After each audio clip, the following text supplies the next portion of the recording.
एक ज़रूर सी संबंध रहता है ज़मीन से, घर बनाने के लिए, मकान बनाने के लिए, खेती करने के लिए। ज़मीन खरीदते हैं या बेचते हैं, इसमें तरह तरह की समस्याएं आती हैं। कौन सी समस्याएं आती हैं, क्यों डॉक्टर साहब? बिल्कुल हर तरीके की समस्या आती है। पहले तो ज़मीन कोई खरीदे कैसे, कहीं कोई उसके साथ गड़बड़ी ना हो जाए, क्योंकि उसके जीवन भर की वो कमाई है।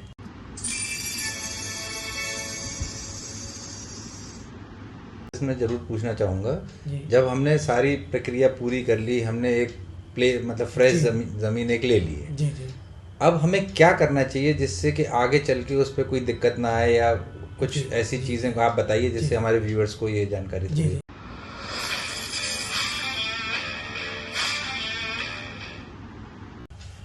नमस्कार व्यूअर्स, आज हम फिर उपस्थित हैं मन मंडली इस चैनल पर।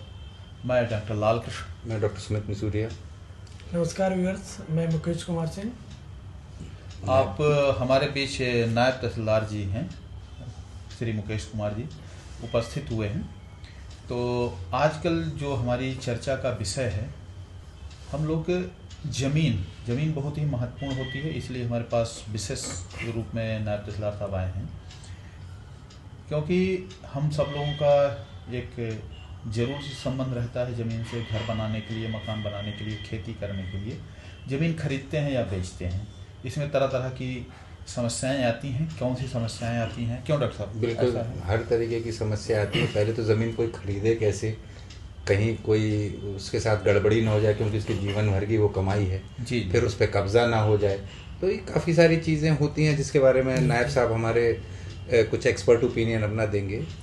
तो सबसे पहले मैं समझता हूँ डॉक्टर साहब, ये पूछा जाए कि अगर मान लीजिए कि एक जो आदमी नहीं जानता है ज़मीनों के विषय में, रेवेन्यू के कागज वोगज के विषय में, वो ज़मीन खरीदना चाहे तो सबसे पहले वो क्या पता करे, क्या देखे, क्या जानकारी करे? जी सर, मैं आप सभी दर्शकों को ये बताना चाहूँगा कि जो ज़मीन के बारे में मैं बहुत बेसिक से आपको बताना चाहूँगा, और बड़ी आसान भाषा में, जिसको ज़मीन की जानकारी नहीं वो भी इस चीज़ को समझ पाएँ।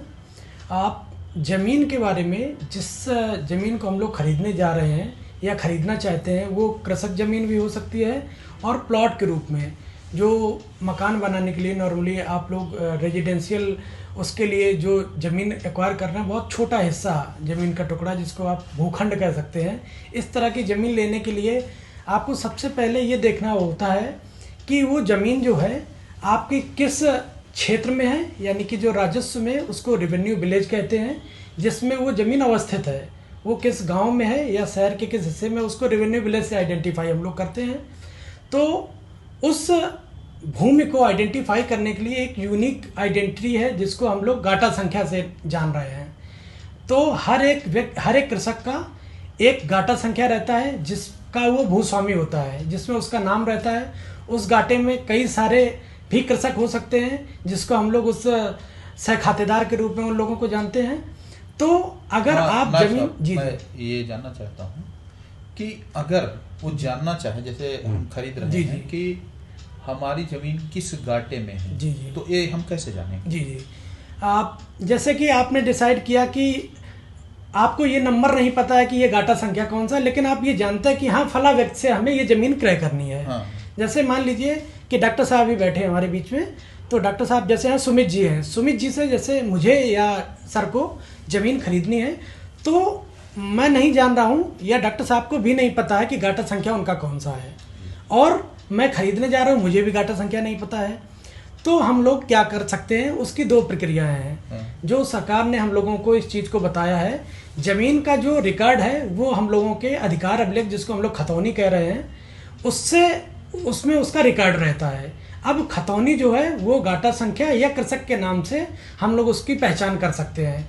तो इसके लिए एक बहुत आसान सा सरकार ने एक वेबसाइट बनाई हुई है, जिसमें उत्तर प्रदेश भूलेख यानी यूपी भूलेख करके जब आप गूगल पर सर्च करेंगे तो उससे एक वेबसाइट जो आएगी, उस वेबसाइट को जैसे ही हम लोग ओपन करेंगे तो हम लोगों को जिस ज़िले में वो ज़मीन है वो ज़िला हम लोगों से मांगता है, चयन करता है। फिर उसके बाद जिस तहसील में वो आपकी लैंड है वो तहसील का मांगता है, और जिस ग्राम की आपको ज़मीन पर, जिस ग्राम का नाम भी आपको डालना होता है। जैसे आपका ग्राम डाल करके इंटर आप करेंगे तो उसमें आपको उस गांव का वो जो खतौनी है यानी डाटाबेस है जो, वहां पर आपको लिंक को ले जाएगा और उसमें आपसे 2 ऑप्शंस मांगेगा। या तो आपको गाटा संख्या से डालना होगा, या आप जो डॉक्टर साहब का नाम है उस कृषक के नाम से भी आप सर्च कर सकते हैं। मान लीजिए आपको गाटा संख्या नहीं पता है तो हम डॉक्टर साहब का नाम डालेंगे और नाम डाल करके सर्च करेंगे तो उसमें जो गाटा संख्या है इनके नाम से वो गाटा संख्या आ जाएगा। मैं बीच में बोलना चाहूँगा। जी।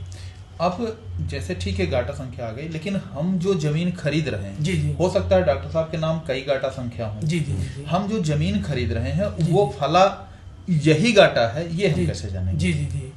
अगर इसके लिए कि जिस आप रेवेन्यू विलेज में जमीन खरीदना चाह रहे हैं तो जो विक्रेता है वो आपको कुछ स्पेसिफिक वो लोकेशन बताएगा, यानी कि इस गांव की अगर एक गांव में कई सारे गाटे हैं तो उसके आइडेंटिफिकेशन के लिए चाहिए कि आप इनसे संपर्क कर पाएं और ये अपना रिकॉर्ड जो इनके पास है, चूंकि इसके मालिक हैं, जैसे मौके पर जा करके जी। हम एक अनुमान लगा सकते हैं अगर हमें हाँ, विलेज का मैप मिल जाए। जी। तो ये मैप हमको, हाँ ये मैप जी काफी जरूरी है। तो उसके लिए अगर जैसे नंबर नहीं पता है विक्रेता जिससे आप जमीन खरीदना चाह रहे हैं, नंबर तो हम देख लेंगे। जी। पहले हम उस जगह पे गए जी, वो हमको पता चल गया जगह है।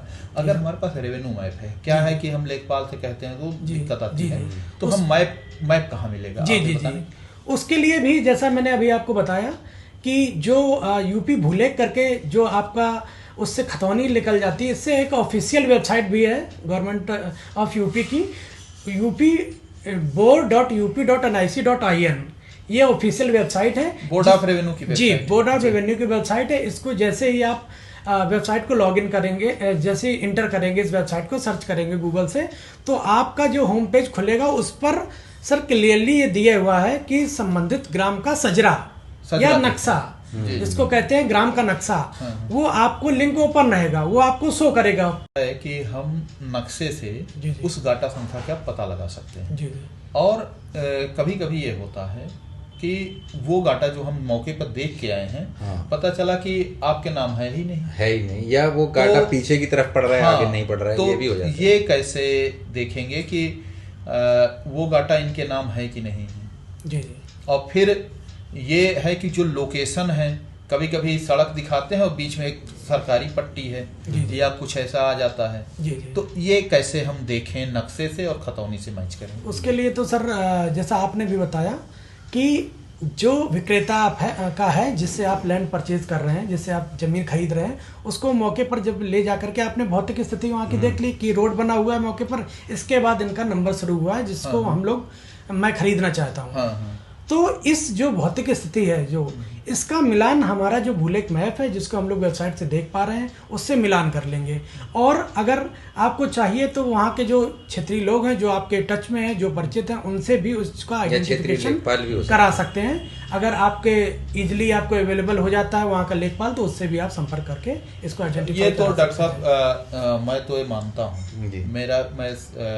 हमारे पास जो भी ग्रामीण आते हैं या तो उनको मैं सलाह देता हूँ कि आप एक बार वहाँ की जो क्षेत्रीय लेखपाल है, क्योंकि आप इतना इन्वेस्ट कर रहे हैं 25 लाख 50 लाख 60 लाख, तो एक बार उनसे मिल करके पोजीशन ले लें, तो मुझे लगता है कि आपको दिक्कत नहीं, मतलब ऐसा कोई नहीं होगा कि फंसे। और जो है खरीदते समय और कौन सी सावधानियां बरतनी चाहिए, ये हम आपसे जानना चाहेंगे। इसमें आप सभी को बताना चाहेंगे, जैसा सर ने कहा, इसमें सबसे जो ज़मीन खरीदने में जो ऐसा हम लोग चर्चा कर रहे थे कि आप लोगों ने जिस जगह लैंड लेना चाह रहे हैं वो जगह हम लोगों ने आइडेंटिफाई कर ली। इसके बाद जो अगली प्रोसेस हम लोगों को ये देख लेना होगा कि जो विक्रेता मुझे ज़मीन बेच रहा है उसका नाम हमारा उस गाटे में पड़ रहा है कि नहीं पड़ रहा है, उसका नाम वहाँ पर खतौनी में लिखा हुआ होना चाहिए, ये व्यक्ति है। उसके बाद अगर उसने उस नंबर में उसका कितना हिस्सा है जो हम जमीन खरीद रहे हैं, हमारी जितनी रिक्वायरमेंट है जो हम खरीदना चाहते हैं उतना हिस्सा उसका उस गाटे में है कि नहीं है, ये बहुत एक महत्वपूर्ण प्रश्न है। और अगर उसने उस गाटे में जमीन विक्रय की हुई है तो वो आपका उसमें जिन लोगों को जमीन विक्रय की हुई है उनके नाम चढ़े हुए रहते हैं, वो आदेश से भी आप जान सकते हैं कि इनको कितना कितना विक्रय किया जा चुका है और कितनी जमीन इनके पास शेष बच रही है। एक और मैं जानना चाहूँ, कभी कभी क्या होता है कि लोग जमीन तो बेच देते हैं और जो खरीदता है दाखिल खारिज नहीं कराता, इससे क्या है उसका नाम खतौनी में नहीं है। और क्या है कि फिर हो सकता है वही प्लाट दूसरे को भी बेच दे, तो इसकी जानकारी ये सर बहुत अच्छा प्रश्न किया है आपने। इसके लिए जैसा सर आपने कहा कि अगर नामांतरण नहीं हुआ है, म्यूटेशन नहीं हुआ है, कर सकते हैं तो विक्रेता ने कितनी जमीन विक्रय कर दी है और कितनी उसके पास शेष है। अगर जो आपकी डिमांड है उतनी जमीन अगर इनके हिस्से में बच रही है, विक्रय से शेष बच रही है, तो उतनी जमीन आप परचेज कर सकते हो, उसमें आपको कोई दिक्कत तकनीकी दिक्कत नहीं आएगी। कार्यालय से 12 साल जो है निकलवाया जा सकता है। बिल्कुल बिल्कुल। अच्छा, क्योंकि ऐसा डॉक्टर साहब कभी आता है मुझे एक्सपीरियंस है कि एक व्यक्ति जो है जिसकी जमीन बंधक थी और उसने जमीन बेचा, और क्या हुआ कि उसका म्यूटेशन बंधक के कारण नहीं हुआ। बिल्कुल। एक आदमी को बेचा, फिर दूसरे को बेचा, तीसरे को बेचा। हाँ, मैं वो तो मेरे पास आया, जब मैं पूछा कि आप पता नहीं लगाया कि भाई इसने जमीन बेच दी है, जी, तो कहे कि साहब वो जो है रिश्तेदार भी पड़ रहे थे और ये है और हमको बेच दिए। तो ऐसी स्थिति उत्पन्न हो जाती है, इसमें सावधानी रखें। हाँ, जो आप बता रहे हैं कि अगर वहां से निकलवा लें तो पता चल सकता है। बिल्कुल बिल्कुल। अच्छा, एक इसमें सर एक और जरूरी बात, जैसे आपने बताया बंधक के संबंध में एक चीज और कहना है, इसमें अगर उसका खतौनी में इस तरह का जिक्र नहीं तो जैसे प्रक्रिया हम लोग चल रहे थे सब रजिस्ट्रार ऑफिस से पता चलेगा। अगर किसी का विक्रेता का नाम और आदेश जो विक्रय के हैं वो अंकित भी है, अगर उसमें कोई बंधक का आदेश दर्ज है, तो एक जन सामान्य को ये सोचना चाहिए कि अगर किसी विक्रेता जिससे हम जमीन परचेज करना चाह रहे हैं, अगर कोई बंधक का आदेश दर्ज है तो उससे जमीन परचेज नहीं करना चाहिए, क्योंकि उससे म्यूटेशन संबंधी कार्रवाई प्रभावित हो सकती है। अच्छा जी ठीक। हाँ, आप चलिए, मैं एक मतलब जैसे हमारे साथ के हमारे ताऊ जी हैं, जी। उन्होंने ज़मीन ली और उस पर उन्होंने काफ़ी टाइम तक वो बाहर रहते थे तो देख नहीं पाए। अब उस पर कुछ पक्का निर्माण हो गया है, तो इस स्थिति में क्या किया जा सकता है? या मान लीजिए या और लोगों के साथ किसी की ज़मीन पे कब्जा भी हो जाता है और वो निर्माण हो जाता है, तो फिर उस स्थिति में क्या करते हैं? हाँ, जैसे साहब, हाँ, मैं ये वही डॉक्टर साहब का ही प्रश्न है कि जब हम प्लाट खरीद लिए, अब तो खरीद लिए, फिर जैसे भाई आर्थिक स्थिति नहीं हो पाई कि हम तुरंत बनवा लें, तो छूटा रहता है, जैसे डॉक्टर साहब कह रहे हैं। अब उसमें कोई निर्माण कर ले या कुछ कर ले, उसमें क्या सावधानियां हैं, हमें क्या करना चाहिए जिससे ना? इसमें जैसे डॉक्टर साहब ने बताया, आपने भी बताया, इसमें दो चीज़ें हैं। इसमें बस हम लोग बेसिक पहले ये देखेंगे जो हमारी लैंड हमने परचेज की है वो प्लॉट के रूप में की थी या कृषक भूमि के रूप में की थी। दोनों की अलग अलग प्रक्रियाएं हैं। अगर इस तरह से आपकी भूमि पर अगर कब्जा हो गया है, तो अगर आपकी कृषक भूमि है जो आपने खरीदी हुई है, उस पर अगर इस तरह की कोई एक्टिविटी होती है, तो अगर आपकी वो जो लैंड है अगर वो मेड़बंदी की स्थिति में पहले से ही थी, आपने सुरक्षित करा लिया था, लेकिन इस तरह से नहीं कराया था, वो लैंड खुली पड़ी हुई थी लेकिन आइडेंटिफाई थी आपकी, उसके अंदर आपकी सीमा के अगर आकर के किसी ने कुछ कर लिया है, तो उत्तर प्रदेश राजस्व संहिता के अंतर्गत धारा 134 की कार्रवाई है, जो जिसके अंतर्गत संबंधित एसडीएम न्यायालय में आप मुकदमा दायर करके 134 जो बेदखली है, जो निजी भूमि पर बेदखली की धारा है, उसके अंतर्गत मुकदमा दायर करके आप अंतोष प्राप्त कर सकते हैं। ठीक है। ये प्लाट के समस्याएं ज्यादातर प्लाट की आजकल क्या है, आवासीय प्लाट पूरा अपना वेतन का खर्चा लेकर के सब एक प्लाट खरीदे, और किसी कारण से व्यस्तता हो गई, कहीं नौकरी के कारण बाहर रहना पड़ा, तो पता चला कि हमारा प्लाट पर ही कब्जा हो गया, लौट के आया तो भी दिखाया गया हमने भी तो खरीद लिया। तो उसमें क्या कर सकते हैं, या उसमें इसमें दो महत्वपूर्ण बातें हैं कि अगर जो आपने प्लॉट खरीदा हुआ है उसके आसपास अगर कोई निर्माण नहीं है, कोई कंस्ट्रक्शन नहीं है, इंडिविजुअल अगर आपके प्लॉट पर प्लॉट की फॉर्म में है वो, लेकिन लैंड खुली पड़ी है, आपके प्लॉट पर कोई कब्जा हो गया है, अगर आप ये पाते हैं कि जो व्यक्ति ने कब्जा किया हुआ है, आप उसके संबंधित तहसील में पहले तो शिकायत कर दीजिए, उपजिलाधिकारी को एसडीएम के माध्यम से आप शिकायत करिए, उसकी नियमानुसार जांच होगी। अगर जो संबंधित व्यक्ति कब्जा कर रहा है, अगर वो उसी जिस चौहद्दी पर आपका बैनामा हुआ है, अगर सेम चौहद्दी पर ही किसी विक्रेता ने आपकी जिससे आपने जमीन खरीदी उसी ने किसी अन्य को अगर वो बैनामा कर दिया है, तो उसकी जांच होकर के, चूंकि उसने बाद में वो किया है, तो संबंधित जो विक्रेता है जिसने ये आपको 420 करके इस तरह से भूमि को विक्रय किया है, तो उस संबंधित पर आप मुकदमा दर्ज करा करके भी, चूंकि उसका मिलान चौहद्दी से हो जाएगा, तो ये आइडेंटिफाई हो जाएगा कि ये वही लैंड है जो आपके पूर्व से ही स्वामित्व में है, तो आप संबंधित पर भी मुकदमा दर्ज करा करके विक्रेता पर आप इसका अंतोष प्राप्त कर सकते हैं। तो डॉक्टर साहब आपके पास भी एक और मेरे एक प्रकरण आया था कि एक जमीन खरीदने गए, उन्होंने जो सारी आप बता रहे हैं उन्होंने किया, देखा कि उनका नाम है, सब कुछ है, और गांव में गए भी, गांव में पड़ोसी से पूछे भी कि भैया उनकी ज़मीन है, उन्होंने कहा कि हाँ फलाने की ज़मीन है, संतुष्ट होकर उन्होंने ज़मीन खरीद ली। बाद में मालूम चला कि वो गलत आदमी बन करके उसने ज़मीन बेच दिया था, और जिस व्यक्ति की ज़मीन थी उसको पता ही नहीं कि मेरी ज़मीन बिक गई। तो क्या ऐसे में ऐसा हो सकता है कि वो आदमी, अब तो सब रजिस्ट्रार कार्यालय के यहाँ में तो आधार कार्ड वगैरह मांगते हैं, फिर भी क्या ऐसा हो सकता है, या अगर इस समय जमीन खरीदते समय हम क्या बिल्कुल जैसा आपने बताया, ये बहुत महत्वपूर्ण और इस तरह के समस्याएं कुछ आ रही हैं इसमें। जैसा कि पहले इस तरह की चीज़ें होती थी जब सब रजिस्ट्रार ऑफिस में कुछ चीज़ों का ध्यान नहीं दिया जाता था, लेकिन ये अभी भी संभव है। अगर जिस जगह आप ज़मीन परचेज कर रहे हैं वहाँ पर उस गांव में अगर दो सेम नाम के व्यक्ति हैं, तो नाम जब सेम रहेगा तो वो लोग आइडेंटिटी लगा रहे हैं। अगर वो सेम आइडेंटिटी कार्ड वगैरह उस समय रजिस्ट्रार ऑफिस में ध्यान नहीं दिया गया, केवल नाम को आधार बना के कुछ इस तरह की आईडी लगवा दी गई, जैसे आधार नंबर लगाया तो उसमें यूनिक आईडी रहती है, संभावना कम है इस तरह की।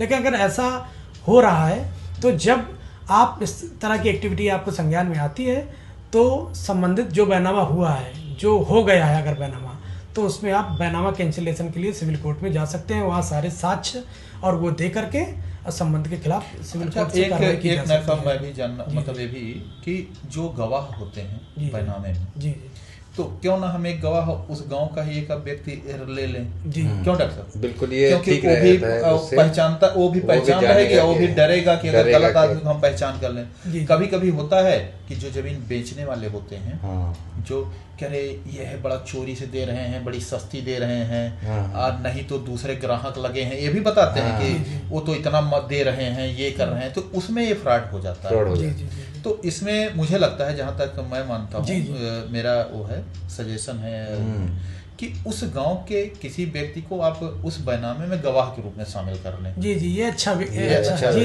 विकल्प है, क्योंकि अगर जिस समय नामांतरण की कार्रवाई होगी उस समय भी अगर इस तरह की कोई एक्टिविटी आती है तो न्यायालय भी इन सब पक्षों को ध्यान में रख करके आपके पक्ष में कार्रवाई करेगा। एक नायब साहब, मैं एक सवाल इसमें जरूर पूछना चाहूँगा। जब हमने सारी प्रक्रिया पूरी कर ली, हमने एक मतलब फ्रेश जमीन एक ले ली है, अब हमें क्या करना चाहिए जिससे कि आगे चल के उस पर कोई दिक्कत ना आए, या कुछ ऐसी चीज़ें आप बताइए जिससे हमारे व्यूअर्स को ये जानकारी दे। तो जैसा कि हम लोग चर्चा कर रहे हैं, इसमें 2-3 शब्द आपके सामने आए हैं, नामांतरण या म्यूटेशन। तो जमीन परचेज करने के बाद हर एक क्रेता की ये नैतिक जिम्मेदारी भी होती है कि आपकी ज़मीन सुरक्षित रहे।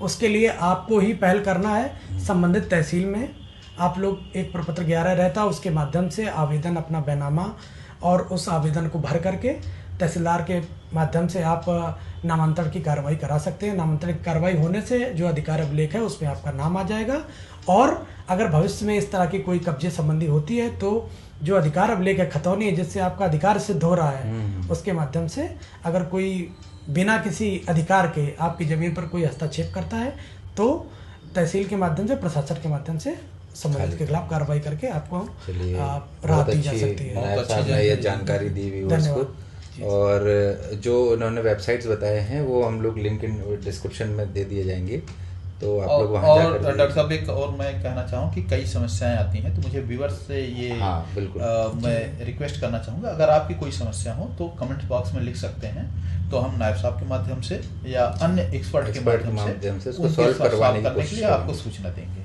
जी, चलिए, नमस्कार व्यूअर्स, आज के लिए धन्यवाद सुनने के लिए।